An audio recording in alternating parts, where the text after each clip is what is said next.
একটা দলের ব্যাটিং এত জঘন্য হয় কিভাবে? একটা দলের ব্যাটসম্যানরা এইরকম দায়িত্ব জ্ঞানহীন হন কিভাবে? একটা দলের টপ মিডল অর্ডার এইরকম তাসের ঘরের মতো ভেঙে পড়েটা কিভাবে? একটা ম্যাচ ব্যতিক্রম, চ্যাম্পিয়ন্স ট্রফিতে ভারতের বিপক্ষে ম্যাচে বাংলাদেশের ব্যাটিং যেটা আমরা দেখলাম সেটা ব্যতিক্রম বলবেন না। ম্যাচের পর ম্যাচ, সিরিজের পর সিরিজ, ইভেন্টের পর ইভেন্ট, আইসিসি ইভেন্টের পর ইভেন্ট আমরা সেই একই জিনিস দেখে আসছি। আমাদের ব্যাটিং যেইভাবে হুড়মুড়িয়ে ভেঙে পড়ে, তারপরে আমরা লড়াই করি, সেই লড়াই থেকে আমরা সান্ত্বনা খুঁজি, এই ম্যাচ থেকেও আমরা খুঁজবো। এই ম্যাচেও আমরা তাওহিদ হৃদয়, জাকের আলী অনেকদের ব্যাটিং এর জায়গা থেকে মনে হবে যে না অত খারাপ তো আর হয়নি, কিন্তু ভাই যেই খারাপ হয়েছে, যেই খারাপের ভিত্তিটা শুরুতে আমাদের টপ মিডল অর্ডার করে দিয়ে গেছে, সেইখান থেকে আমরা আর কিভাবে কামব্যাক করব?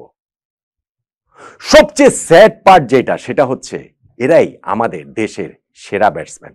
সবচেয়ে দুঃখজনক জায়গা, তাদের উপরে আমরা সবচেয়ে বেশি করে নির্ভর করি এবং তারা আমাদের দিনের পর দিন, ম্যাচের পর ম্যাচ, সিরিজের পর সিরিজ, আইসিসি ইভেন্টের পর আইসিসি ইভেন্টে আমাদেরকে হতাশ করে চলেন। ভারতের বিপক্ষে ম্যাচটাকে তাই আমি ব্যতিক্রম ধরতে, ব্যতিক্রম মানতে একটুও রাজি নই। এইটাই বাংলাদেশ, এইটাই বাংলাদেশের ব্যাটিং। দেখেন, আপনি যদি এই ম্যাচটা শুরুর আগে বলা হতো বা আইসিসির এই চ্যাম্পিয়ন্স ট্রফি ইভেন্টটা শুরুর আগে বলা হতো বাংলাদেশের ব্যাটিং এ কার কার উপরে আপনি সবচেয়ে বেশি নির্ভর করেন, 3 জন ব্যাটসম্যানের নাম বলেন, আই এম শিওর যে সেই 3 জন ব্যাটসম্যানের মধ্যে বেশিরভাগের, এবং প্রথম ম্যাচটাতে মাহমুদুল্লাহ রিয়াদ খেলতে পারেনি, এইটাকে মাথায় রেখে যদি আমি আপনাদেরকে প্রশ্নটা করি, তাহলে সবচেয়ে বেশি নির্ভর কাদের উপরে করতেন? সৌম্য সরকার, দলের 2 ওপেনারের মধ্যে অভিজ্ঞ তিনি, ইন্টারন্যাশনাল ক্রিকেটে অভিজ্ঞতা এত বছরের, এবং লিটন দাস না থাকার কারণে তিনি সিনিয়র, তার উপরেই দায়িত্বটা সবচেয়ে বেশি। অবশ্যই সৌম্য সরকারের নাম আপনি বলতেন, হয়তো বা বলতেন। নাজমুল হোসেন শান্ত, ক্যাপ্টেন, দলের ক্যাপ্টেন, ওয়ানডেতে দারুণ ফর্মে রয়েছেন, দেশ ছাড়ার আগে বলে গেছেন আমরা চ্যাম্পিয়ন্স ট্রফি জিততে চাই, ফলে ক্যাপ্টেনকে তো সামনে থেকে লিড করতে হবে, ওইরকম পারফরমেন্স তার কাছ থেকে আসতেই হবে। শান্তর কথাও বলতেন হয়তো আপনি। মুশফিকুর রহিম, দলের অভিজ্ঞতম ক্রিকেটার, এবং যখন মাহমুদুল্লাহ রিয়াদ না থাকেন তখন তো তার উপরে দায়িত্বটা আরো অনেক বেশি থাকে, এবং যখন তিনি নিজে অফ ফর্মে থাকেন তখন তার ফর্মে ফেরার জন্য আইসিসি ইভেন্ট, চ্যাম্পিয়ন্স ট্রফি, এর চেয়ে বড় অনুপ্রেরণা আর কি হতে পারে? সেই সৌম্য সরকার, নাজমুল হোসেন শান্ত, মুশফিকুর রহিম, এই 3 জন মিলিয়ে ভারতের বিপক্ষে ম্যাচে মোট রান করেছেন 0। সৌম্য সরকারও 0, নাজমুল হোসেন শান্তও 0, মুশফিকুর রহিমও 0। এই 3 জন মিলে টোটাল বল খেলেছেন মাত্র 8টা বল। তাহলে একটা দলের যখন শুরুতেই সবচেয়ে বেশি নির্ভর করবেন যাদের উপরে, সেই 3 ব্যাটসম্যান 0 রানে আউট হয়ে যান এবং তারা দলকে এরকম ভয়াবহ বিপদের মধ্যে ফেলে দিয়ে যান, এই দল কিভাবে জেতার আশা করবে? এই ম্যাচে কিভাবে জেতার আশা করবে? চ্যাম্পিয়ন্স ট্রফি জয়ের আশাটা কিভাবে করবে? ভাই, এই ম্যাচে আমরা যেই ব্যাটিং করেছি, নেক্সট ম্যাচে যদি নিউজিল্যান্ডকে বাংলাদেশ হারিয়ে দেয়, আমি জানি সেটা একটা নতুন ম্যাচ, আমি জানি সেটা 0 থেকে শুরু করব, আমি জানি যে সেটা নতুন দেশ, নতুন ভেন্যুতে খেলা হবে, সবকিছুর পরও ওই নিউজিল্যান্ডের বিপক্ষে পরের ম্যাচে যদি বাংলাদেশ তাদেরকে হারিয়ে দেয়, সেইটা হবে আরো একটা হিউজ আপসেট, অনেক বড় একটা অঘটন। ভারতকে হারাতে পারলে সেটা যেমন বিরাট অঘটন হতো আমি বলেছিলাম, ঠিক তেমনি ভাবে নিউজিল্যান্ডকে হারাতে পারলে সেইটাও হবে একটা বিরাট বড় অঘটন। হবে না কেন? যে ব্যাটিংটা আমরা করেছি, আমরা 35 রানে আমাদের 5 উইকেট চলে গিয়েছে। আমি যেই 3 জনের কথা বললাম, আপনি খেয়াল করে দেখেন, সৌম্য সরকার তিনি ওপেনিং এ নামলেন, সেকেন্ড বলে তিনি স্ট্রাইক পেলেন, ফার্স্ট বলে তানজিদ তামিম 1 রান নেওয়ার পর তার ইনসাইড এজে, তারপরে সৌম্য, মোহাম্মদ শামির যে 5টা বল ফেস করলেন, তার মধ্যে তিনি প্রথম বলটা আউটসাইড এজে তিনি বিট হলেন, তারপরের আরো একটা বলেও তিনি হচ্ছে গিয়ে অস্বস্তিতে ছিলেন, আর লাস্ট বলটাতে গিয়ে, মানে অস্বস্তিতে ছিলেন মনে গিয়ে লিভ করেছেন, সেটাও অফ স্ট্যাম্পের একটু উপর দিয়ে চলে গিয়েছে, আর আরো একটা ওই ওভারের শেষ বলটাতে কাভার দিয়ে একটা দুর্দান্ত কাভার ড্রাইভ খেলার চেষ্টা তিনি করলেন। মনে হলো যেন বল একেবারে কাভার সীমানার উপরে আছড়ে পড়বে, আছড়ে ঠিকই পড়েছে, সেটা হচ্ছে গিয়ে উইকেট কিপারের গ্লাভসে, কেননা তার ব্যাটের ইনসাইড এজ হয়ে সেটা কেএল রাহুলের ক্যাচ হয়ে গিয়েছে। 5 বলে 0 রান করে সৌম্য সরকার আউট। ক্রিজে এলেন নাজমুল হোসেন শান্ত, ক্যাপ্টেন, তার দায়িত্বটা এই সময় আরো বেশি করে বেড়ে গিয়েছিল। শুরুতেই আমরা অভিজ্ঞ ওপেনারকে হারিয়েছি, তিনি কি করলেন?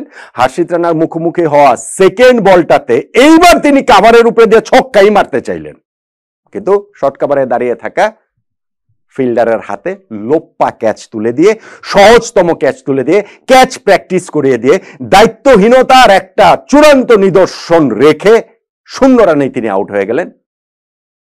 আর মুশফিকুর রহিম যখন আমাদের 4 উইকেট পড়ে গিয়েছে, অক্ষর প্যাটেল মাত্র বোলিং এ আসলেন, সেই মুশফিকুর রহিম এসে তিনি মুখোমুখি হওয়া প্রথম বলটাতে অক্ষর প্যাটেলকে ফরওয়ার্ড ডিফেন্স খেলতে গিয়েছেন এবং তার ব্যাটের শোল্ডারে লেগে উইকেট কিপারের গ্লাভসে বলটা চলে গিয়েছে। মুশফিক বাংলাদেশের সবচেয়ে ভালো স্পিন খেলা ব্যাটসম্যানদের একজন, প্রবাবলি না, আমার কাছে তো মনে হয় সবচেয়ে ভালো স্পিন মুশফিকুর রহিম খেলেন। তিনি অক্ষর প্যাটেলের সেই মুখোমুখি হওয়া প্রথম বলটা ডিফেন্স করতে গিয়ে কিপারের হাতে ক্যাচ দিয়ে আউট হয়ে গেলেন। কি অবস্থাটা আমাদের!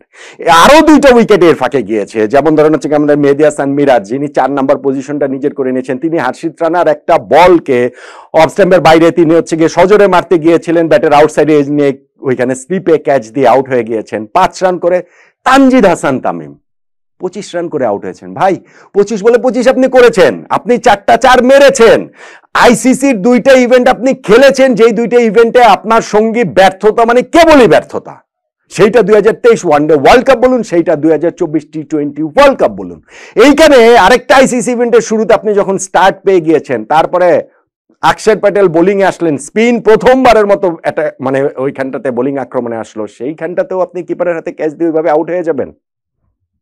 35 রানে 5 উইকেট বাংলাদেশের চলে গেছে। ম্যাচে বাংলাদেশ আর কোথায় থাকে? আমি যে বলছিলাম না যে সর্বহারার লড়াই, 35 রানে 5 উইকেট চলে যাওয়ার পরে লড়াইটা সর্বহারারই হয়। এই অবস্থা থেকে ক্রিকেট ম্যাচ জেতাটার পার্সেন্টেজ খুবই কম, লেস দেন 10%। আমার ধারণা লেস দেন আসলে 5% সত্যিকার অর্থে। সো সেইখান থেকে আপনি শুধু লড়াইটুকুই একমাত্র দেখাতে পারবেন, ম্যাচ আর জিততে পারবেন না। আর যেই লড়াইটা আমরা দেখিয়েছি, সেই লড়াইটা তো ভারতীয় ফিল্ডিং এর বাজে ফিল্ডিং এর কারণেই, ওই বাজে ফিল্ডিং এর সৌজন্যে আমরা সেটা পেরেছি। তা না হলে জাকের আলী অনেক মুখোমুখি প্রথম বলেই তো অক্ষর প্যাটেলকে হ্যাটট্রিকই উপহার দিয়ে দিয়েছিলেন, প্লেটে তুলে দিয়েছিলেন, খাইয়ে দিয়েছিলেন। রোহিত শর্মা ভারতের ক্যাপ্টেন স্লিপে দাঁড়িয়ে ক্যাচটা ফেলে দিয়েছেন বলে অক্ষর প্যাটেলও হ্যাটট্রিক পাননি। আমাদেরও 35 রানে 5 উইকেটটা 35 রানে 6 উইকেটে পরিণত হয়নি। সেইটা যদি হতো তাহলে মানিজ্যতের আর কিছু বাকি থাকতো বলে মনে হয় না। 100 আগেই হয়তো বা আমরা অল আউট হয়ে যেতাম, তখন আর এই লড়াই করা লাগতো না, কেননা আর স্বীকৃত কোনো ব্যাটসম্যান শেষের দিকে আর ছিলেন না। হ্যাঁ, আপনি এখন বলতে পারেন যে শেষ পর্যন্ত তো জাকের আলী অনেক এবং তাওহিদ হৃদয়ের একটা 154 রানের পার্টনারশিপ হয়েছে, যেই পার্টনারশিপে আমাদের স্কোরটা 200 পেরিয়ে গিয়েছে। সম্মানজনক পরাজয় ভাই, সম্মানজনক পরাজয়ের স্কোর হয়েছে, এর চেয়ে বেশি কিছু হয়নি। আপনি ওইখানে আমার বলে কোনো লাভই নেই যে আমরা শেষের দিকে জাকের আলী অনেক যে ক্যাচটা ফেলেছিলেন KL রাহুলে, সেই ক্যাচটা ধরলে আমরা ম্যাচ জিতে যেতাম, হয়তো একটা সম্ভাবনার জায়গা তৈরি হতো। কিন্তু 228 করে আপনি ম্যাচ জিতবেন, এটা কি সম্ভব ভারতের এই ব্যাটিং লাইন আপের বিপক্ষে? আমি ভাই এটার কোনো সম্ভাবনা দেখি না। জাকের আলী অনেক এরপরও তো 24 রানের সময় একটা সহজ স্ট্যাম্পিং এর চান্স দিয়ে তিনি সেই কি বলা চলে বেঁচে গিয়েছেন। শেষ পর্যন্ত তিনি 68 রান করেছেন 114টা বল করে। স্ট্রাইক রেট হচ্ছে গিয়ে ভাই 60-এর কম, 60-এর কম। তাহলে আপনি ব্যাটিংটা কি কিসের জন্য করেছেন? ব্যাটিংটা কি আপনি করেছেন সম্মানজনক পরাজয়ের জন্য, সম্মানজনক একটি স্কোরে দলের স্কোরটা নিয়ে যাওয়ার জন্য, নিজের স্ট্যাটটা ভারী করার জন্য? আমি বলছি না 35 রানে 5 উইকেট পড়ে যাওয়ার পর সেটা কঠিন, অবশ্যই ইনিংসের ওই সময় একটা রিবিল্ডিং ফেজ থাকে, তাওহিদ হৃদয় এবং জাকের আলী অনেক সেটা করেছেন। কিন্তু শেষ দিকে গিয়ে সেই এক্সেলারেশনের চেষ্টাটাও কি তাদের মধ্যে ছিল? তাওহিদ হৃদয়ের কেসটা একটু ডিফারেন্ট, তার ইনিংসটাকে আমি একটু আলাদাভাবে রেট করি। ভালো ইনিংস তিনি খেলেছেন, দুর্দান্ত ইনিংস খেলেছেন এবং শেষ দিকে গিয়ে আই এম শিওর তার যদি ওরকম ক্র্যাম্প না হতো, 86 রানের মাথায় তার ক্র্যাম্প হয়েছে, যেই কারণে সেঞ্চুরিতে কোনো মতে হাতড়ে বাঁচড়ে তিনি পৌঁছতে পেরেছেন। সেইটা যদি না হতো ক্র্যাম্পটা, তাহলে জাকের আলী অনেককে যেরকম হচ্ছে গিয়ে দেখা গেছে যে গুটিয়ে রেখেছেন নিজেকে, তাওহিদ হৃদয় কিন্তু সেরকম নয় এবং ওই জায়গাটা থেকে আমরা আরো কিছু রান, 12 কিছু বিগ শট দেখতে পারতাম। তিনি যে সেঞ্চুরিটা করেছেন সেই সেঞ্চুরিটাকে আমি অ্যাপ্রিসিয়েট করি। জাকের আলী অনেকের ইনিংসটাকে যে আমি খুব অ্যাপ্রিসিয়েট করতে পারছি না ভাই, সরি। 0 রানে লাইফ পেয়েছেন, 24 রানে লাইফ পেয়েছেন, তারপরে 60 স্ট্রাইক রেটে যদি হচ্ছে কি আপনি 68 রান করেন, এইটাকে আমি খুব একটা অ্যাপ্রিসিয়েট করতে পারছি না। বাট তাওহিদ হৃদয় এবং জাকের আলী অনেককে আমি দায়ও দিচ্ছি না। তারা কি করবেন? তাদের লড়াইটা ছিল সর্বহারার লড়াই। 35 রানে 5 উইকেট চলে গেছে, তারপরের লড়াই। তো তারপরে গিয়ে দলকে তারা জয়ের মতো অবস্থানে নিয়ে যেতে পারবেন, ওই সামর্থ্যের জায়গা আমাদের কি আছে? নাই, আমাদের সেই সামর্থ্যের জায়গা নাই। আমি শুরুতেই একটা কথা বলেছিলাম যে স্যাড পার্ট, সবচেয়ে স্যাড পার্ট হচ্ছে গিয়ে এরাই আমাদের দেশের সেরা ক্রিকেটার, এদের উপরেই আমাদের নির্ভর করতে হয় দিনের পর দিন, ম্যাচের পর ম্যাচ, সিরিজের পর সিরিজ, আইসিসি ইভেন্টের পর আইসিসি ইভেন্ট, বছরের পর বছর ধরে, এবং তারা আমাদেরকে খুব অল্প সময় আনন্দে ভাসান, বেশিরভাগ সময় হচ্ছে গিয়ে বিষাদে ডুবিয়ে দেন। এই ম্যাচটাও সেই রকম হয়েই থাকলো। আমার কাছে এই 35 রানে 5 উইকেট পড়ে যাওয়াতে সেইখানটাতে সৌম্য সরকারের আউট, নাজমুল হোসেন শান্তর আউট, মুশফিকুর রহিমের আউট, এই 3 জন মিলে 8টা বল মাত্র ফেস করেছেন, একটা রানও করতে পারেননি। এরপরে গিয়েও যদি বাংলাদেশ ম্যাচ জিতে সেইটা তো পৃথিবীর 8ম আশ্চর্য হয়ে যাবে, ক্রিকেটের 10ম আশ্চর্য হয়ে যাবে। সেইটা হয়নি, সেটা হওয়ার ধারে কাছেও আমরা আসলে যেতে পারিনি। এখন প্রশ্নের যে জায়গা সেটা হচ্ছে, এটা কি আমাদের চ্যাম্পিয়ন্স ট্রফির বাকি 2 ম্যাচেও অব্যাহত থাকবে? খেলা হবে এরপরে রাওয়ালপিন্ডিতে গিয়ে আমরা নিউজিল্যান্ড এবং পাকিস্তানের বিপক্ষে খেলবো। তাদের বোলিং অ্যাটাক কি ভারতের চেয়ে খুব খারাপ? কতটা খারাপ? আমাদের এই অবস্থা যদি ব্যাটিং এ থাকে তাহলে চ্যাম্পিয়ন্স ট্রফি জয় তো অলীক কল্পনা, অলীক কল্পনা। আমরা মানিজ্যত নিয়ে ফিরতে পারি কিনা? এই ম্যাচে না হয় ক্যাচ টেস্ট ড্রপ হয়েছে বলে আমরা 100 নিচে গুটিয়ে যাইনি, মানে ওরকম একটা সিচুয়েশনে আমরা পড়িনি। কিন্তু যদি পাকিস্তান কিংবা নিউজিল্যান্ডের বিপক্ষে, তাদের specially New Zealand very next match, তাদের ফিল্ডিং তো ভাই তুখার ফিল্ডিং, অসাধারণ ফিল্ডিং সাইড, তারা ক্যাচ তারা ফেলেনি না, রান সেভ করেন প্রতি ম্যাচে মোটামুটি হচ্ছে গিয়ে 50 ওভার যদি প্রতিপক্ষ খেলে সেখানে 20-30টা রান তারা করে তারা সেভ করেন।